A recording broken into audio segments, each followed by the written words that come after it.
Am I the a-hole for telling my kid the real reason me and her father split? So, me and my ex-husband split about a year ago. He had been cheating for over half the amounts of years we had been together, and I caught him in bed with a man and a woman. He was bisexual. I divorced him soon after, despite all the pleading, and we went our separate ways. I've tried to briefly explain without outing him to my daughter, 15 female, why we are splitting. My intention was never to turn her away from her dad or make her hate him. We had originally stated that we would try to keep this as brief and shelter our daughter from this harsh time as much as possible. But lately, she has been very hateful and disrespectful towards me, and for the longest time I couldn't understand why. Until she had gotten into a fit and told me that I ruined her life, and if I just kept my legs closed, she would have still had her family back together. This shocked me. At first I was angry, but then I was confused as to where she got this information from. I'd asked her before, and she said that she wasn't going to talk to me when I was the one who ruined her life. I called her father and asked him if he knew anything about this, and if he had told anyone I was the one who screwed up. But he dismissed everything and said he had no clue where she had gotten that information from. Now I was really confused, and back to angry that she said this to me, but I chose to wait until I knew what was going on. I tried talking to her multiple times, but she continued to shut me down and say that I ruined her life. I'm a terrible mom, that I chose sex over her family, and I'm the only one to blame for not having a mom and dad together. I reached out to all family and friends to see if they had said anything that would lead to this as well. Now, I'm not proud of this, but I saw a message come up on my daughter's phone and I picked at it. The message read, "I know, sweetie, just 3 more days," and it was from her dad. I opened the phone to see tons of messages of them two going back and forth, with her telling him that she was sick of being here. She didn't want to be near me after I did that. She couldn't believe I would cheat. She's disgusted by me. And her father just agreed and consoled her. I asked him multiple times if he knew anything about her behavior, and he said no, and he put the blame on me for no reason. So I called him once again after that and messaged him about it, when he didn't respond and got left on read.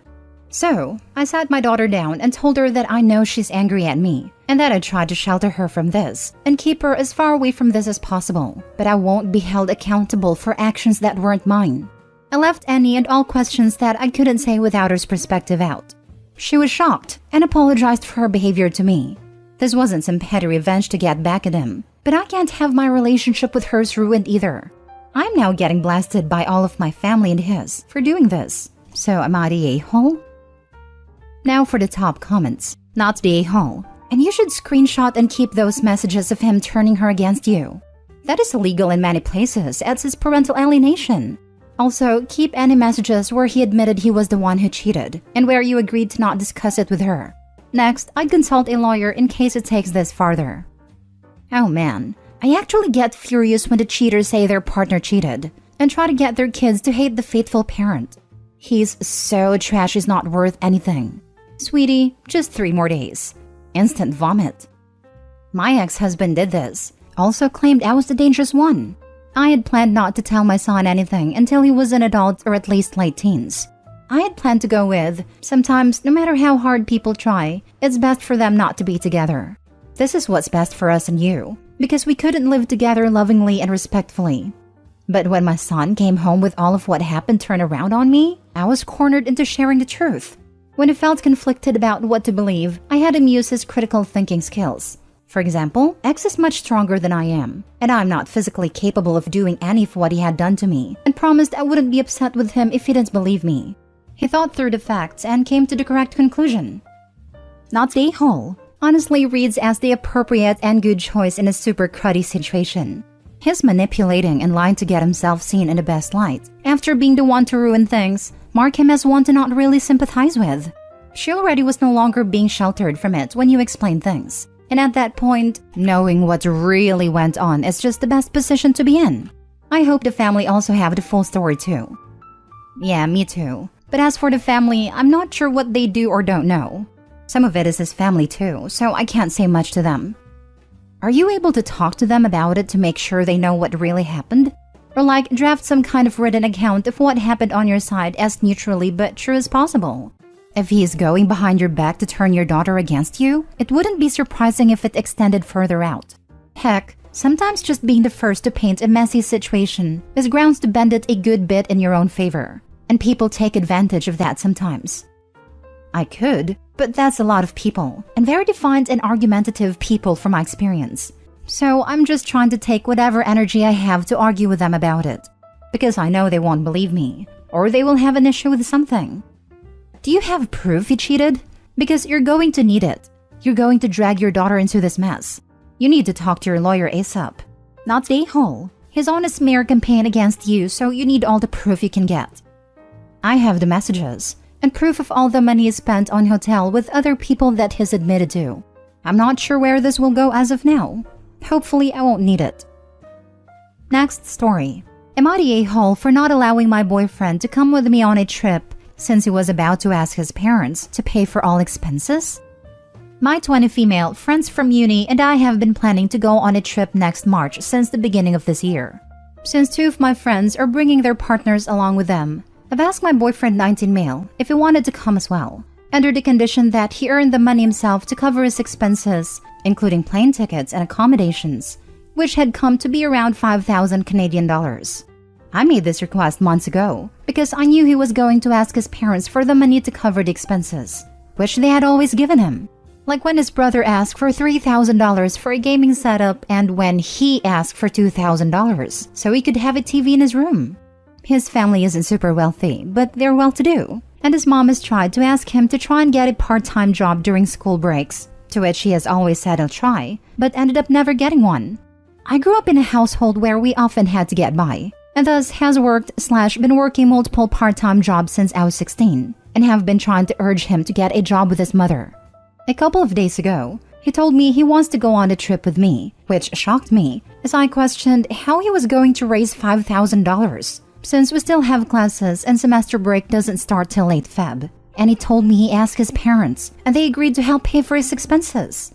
I told him no, I would not be allowing him to go on the trip with me, and refused to share our itinerary document with him, since I made it clear I didn't want his parents to pay for his expenses, and established that he would have to earn his keep. But he told me that this was something I should have zero say over, since I was never in charge of how his parents' money. We had a fight over this and he called me a controlling, manipulative freak. Before ranting to my friends' partners who were going on this trip with us, we're all part of the same friend group. They all agreed I was a little out of line and should have no say over how he raised the funds needed. I don't want to rant to my other friends about this, since I don't want them to think badly of me or my boyfriend. But it really made me confused as I have no clue if I'm the one at fault here. Am I the a-hole? Everyone sucks here. Your boyfriend has obvious entitlement issues. You're the a-hole because you're leveraging a vacation to make a point and police your boyfriend's behavior. If his lack of job bothers you, break up. But don't be in a relationship and then humiliate and exclude somebody into becoming the person you actually want to date. Is Opie's mother not a healthy relationship dynamic at all? He acts like he needs a mother. I think Opie was smart. She now knows how lazy and entitled he is, and what a poor life partner he would make. I'm going with you're the a-hole. Not because you insisted on him paying for himself, as it sounds like self-sufficiency is important to you, but because after all these months of knowing the kind of person he is, you were still dating him. If his self-sufficiency isn't enough to go on a trip, it's not enough to be a boyfriend. It sounds like you are trying to fix him. Stop that and move on to other guys who aren't broken. This, if you don't want to date an entitled lazy guy, break up with him. Maybe life will be different for him after school, but it's a hard thing to change while in school full-time. Also, a girlfriend trying to train a boyfriend into being self-sufficient is not the foundation of a relationship. He'll do it or he won't. This trip isn't the mechanism to make it happen. Entitled and lazy? He's 19, goes to college and his parents are well off. Stop judging men based on the value they bring like they're some cash cows. He's a kid for Pete's sake. Next story. Am I the a-hole for not wanting my husband to go to his ex's funeral? I'll admit I'm biased right off the bat. I couldn't stand her. I call her his ex to myself and others. He called her his friend. We're all in our early 40s and she died recently of aneurysm. I've been with him 10 years now, but he'd known her for 20 plus. The way he tells it is that they were friends in college, decided to date, got married, then realized they weren't a great couple and decided to just be friends. All that happened years before I met him. He was clear early on that she was important. A couple months into dating, It came up that his friend was actually his ex-wife. He explained the above to me, saying she was one of his closest friends and that it was purely platonic. I expressed some discomfort at him being so close to an ex, and he told me, "That's fine. If you have a serious issue with it, let me know now and save us some time, because I'll choose her. I like you and all, but I've known her for over 12 years, and she's one of the most important people in my life. You'll have to be okay with that if you want us to be a thing." When we were engaged, I asked again. He gave me this perplexed look and asked, "Why would us getting married affect my friendships?" I sucked it up and went along. I resented every moment of knowing her, especially when we had to be social. She understood some part of him I couldn't. Her husband was friends with mine as well, so it's not like I could use him as an angle. They'd have lunch with the ex, they'd go to their geeky movies, and whatever. The few times I brought it up, he said, "We had this conversation before. You had your chance to back out." She died after they had lunch the other day on the way to her car. He spent a bunch of time crying, but honestly, I was relieved. He was working with her husband on funeral planning when I told him, "You don't think you're going, do you?" My argument summed up. She's dead, so she's not a factor anymore. He doesn't get to use his "she's my friend" excuse since she doesn't exist anymore.